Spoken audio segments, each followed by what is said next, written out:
হয় তোমার মা থাকবেন নয় আমি। এই লাইভটা করার পরেই তারপরেই মানে একটা বিপর্যয় ঘটে গেছে। আমি দেবলীনা নন্দীর কথা বলছি।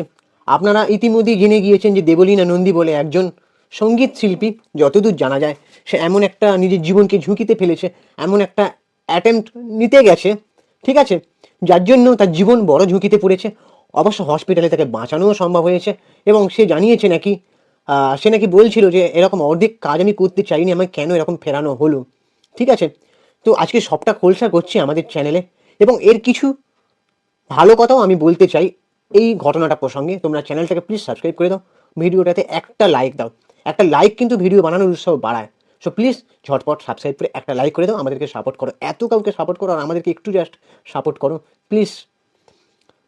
হাসি খুশি প্রাণবন্ত সোশ্যাল মিডিয়ায় সবসময় সক্রিয় এই পরিচয়ে দেবলীনা নন্দীকে বেশি সবাই চেনে। ইয়েস, যতটা সঙ্গীত শিল্পী হিসেবে চেনে ততটা সে তার স্বামীর সাথে এমন এমন মশকরা করতো, বা কখনো চুল ছোট ফলস চুল লাগিয়ে বলছে আমি চুল কেটে এসেছি, তার স্বামী এসে বলছে যে পাগল হয়ে গেলে নাকি। তার স্বামী পাইলট, একজন পাইলট, ঠিক আছে, সে বেশিরভাগ সময় মানে কম হাসে একটু, কিন্তু সেই দেবলীনা নন্দী সবসময় হাসি ঠাট্টা মজা করতে ভালোবাসেন, এন্টারটেন করেন, ভিডিও বানান এবং সোশ্যাল মিডিয়ায় ছাড়েন। এটা তার ব্যক্তিগত একটা ব্যাপার। তো এইগুলোতে সোশ্যাল মিডিয়ার এই যে যে ভিডিওগুলো সে ছাড়তো, মানুষজন বেশ এনজয় করতো, তার ভিডিও দেখতে ভালোবাসতো।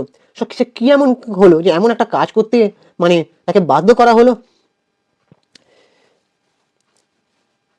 দেবলীনা লেখেন শেষ কথা 21 মিনিটের একটি লাইভে এসে, তারপর যা ঘটে কার্যত স্তব্ধ করে যায় এই নেট দুনিয়াকে। লাইভে দেবলীনা কান্নায় ভেঙে পড়ে না বললেও তার কথায় ছিল স্পষ্ট বিষাদের সুর, গভীর ক্লান্তি আর জমে থাকা একটা যন্ত্রণা। পেশাগত জীবনের হতাশার কথা তুলে ধরে তিনি জানান, 21 বছরের অভিজ্ঞতা থাকা সত্ত্বেও কাজের জায়গায় গুরুত্ব পাচ্ছেন না। নিজের ব্র্যান্ড গড়ার স্বপ্ন বিয়ের পর ধীরে ধীরে চাপা পড়ে গিয়েছে। এমনকি ব্র্যান্ড তৈরি করলে শো না পাওয়ার হুমকির কথাও বলেন তিনি। এরপরই সামনে আসে ব্যক্তিগত জীবনের তীব্র সংকট। বিয়ের পর থেকেই তার পেশা ও মাকে ঘিরে শুরু হয় টানাপোড়েন। দেবলীনার কথায় মাকে ছেড়ে দিতে বলা হচ্ছে। আবেগ ভরা গলায় তিনি বলেন, যিনি নিজে ছেঁড়া শাড়ি পরে মেয়ের জন্য জামা কিনে দিয়েছেন, যার উপস্থিতি ছাড়া তার শো যেন অসম্পূর্ণ, সেই মাকে কিভাবে ছেড়ে দেবেন। দেবলীনার বক্তব্যে উঠে আসে আরও এক কঠিন বাস্তব, বিয়ের পর মেয়েদের নিজের বলে কিছু থাকে না, সবটাই শ্বশুর বাড়ি কেন্দ্রিক। তিনি বলেন সব সামলানোর চেষ্টা করেও তিনি আর পারছেন না। সারাক্ষণ খুশি থাকার ভান করতে করতে তিনি ফেরা হয়ে গিয়েছেন। লাইভ শেষের পরেই তিনি চরম সিদ্ধান্ত নেন, এবং সেই চরম সিদ্ধান্তটা কি তোমরা জানো, এখানে আমি বলতে পারবো না। সৌভাগ্যবশত দ্রুত চিকিৎসার ফলে এখন তিনি বিপদমুক্ত এবং হসপিটালে চিকিৎসাধীন। বন্ধু সায়ক চক্রবর্তী এই খবর নিশ্চিত করেছেন, এবং শোনা যায়, আমি একটা জায়গায় নিউজ মিডিয়ায় পড়ছিলাম যে বন্ধু সায়ক চক্রবর্তী, তার সঙ্গে সম্পর্কটা বেশ ভালো, তার সঙ্গে কিছু মিউজিক অ্যালবামের শ্যুটও করেছেন, এবং এই সায়ক তার বাড়িতেও যান, তাদের হাজব্যান্ড এবং তারা তিনজনে মিলে আড্ডা মারেন। আর এই সায়ক চক্রবর্তী নাকি মানে ব্যাপারটা জানতে পেরেছেন, সে নাকি মানে অনেকগুলো ঘুমের একটা কিছু মানে, বুঝতে পারছো তো। তো এই ঘটনাটার পরে তারপরে সায়ক চক্রবর্তী জানতে পেরে তড়িঘড়ি করে সে হসপিটালে নিয়ে যায়। ঠিক আছে, সায়ক চক্রবর্তী লাইভে দেখিয়েছে এবং কিছু কথা বলেছে, সায়ক চক্রবর্তীর কাছ থেকে অনেকে জানতে চেয়েছে সে কেমন আছে। আর এই ঘটনার পরে মানে দেবলীনা যে বলছে আমি অর্ধেক কাজ করতে চাইনি, কেন ফেরানো হলো, কিছু কিছু মানে পাবলিকরা তো সবসময় যে মানে লোকের পেছনে তাঁটি করে, কমেন্ট বক্সে কটাক্ষও করে, তারপরে একে নাকি টোল করে, ওকে নাকি খারাপ কথা বলে, হুমকি দেয়, এমনটা নয় কিন্তু।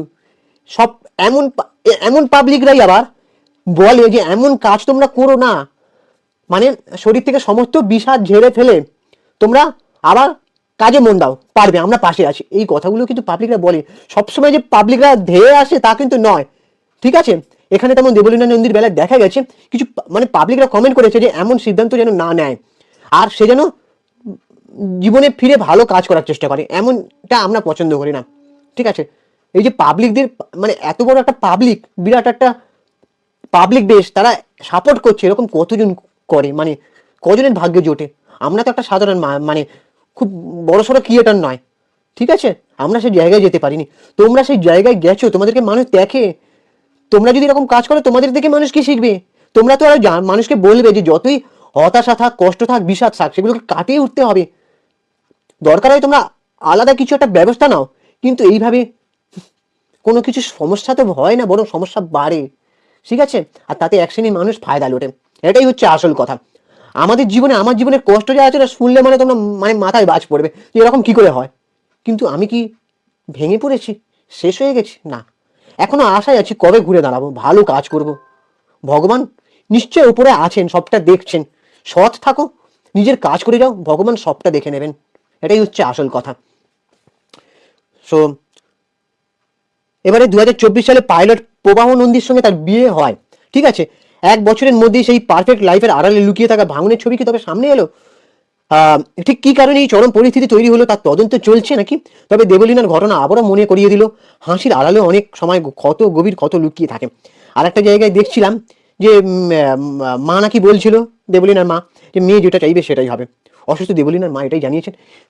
এখানে আর একটা জিনিস আমি বলতে চাই, অনেক হাজব্যান্ড ওয়াইফ আছে, আমার নিজের চোখে দেখা, ভেতরে ভেতরে সম্পর্কটা অন্য, মানে এমন হয় তাদের শারীরিক সম্পর্ক, ফিজিক্যাল সম্পর্ক তো দূর, ভালোবাসা পর্যন্ত হয় না, কিন্তু আত্মীয় মহলে, বন্ধু মহলে তারা এমন নাটক করে যেন তাদের সম্পর্কটা কতটা গভীর।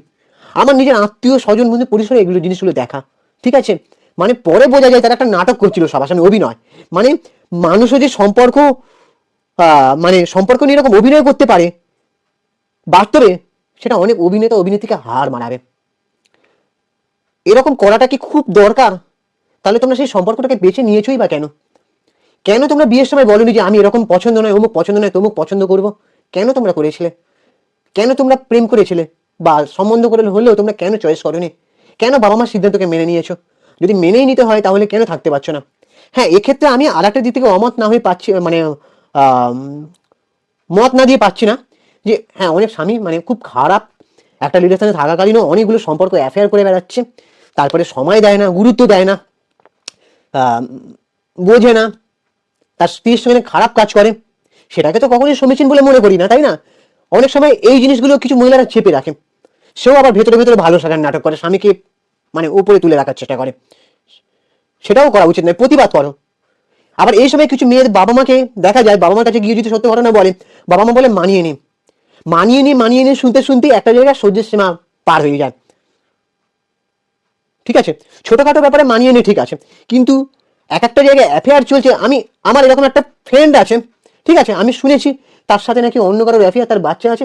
এদিকে মানে রাত্রির বেলা তারা শুচ্ছে আলাদা, মানে কোনো শারীরিক সম্পর্ক হয় না, কিন্তু এদিকে তারা কর্তব্য করছে, মানে কি বলবো, একসাথে খাওয়া দাওয়া করছে, শ্বশুরবাড়ি যাচ্ছে, বাচ্চা মানুষ হচ্ছে, কিন্তু এদিকে সেই স্বামীর সাথে নাকি অন্য কারোর সম্পর্ক, কিংবা সেই মহিলাটার সাথে নাকি অন্য কারোর সম্পর্ক।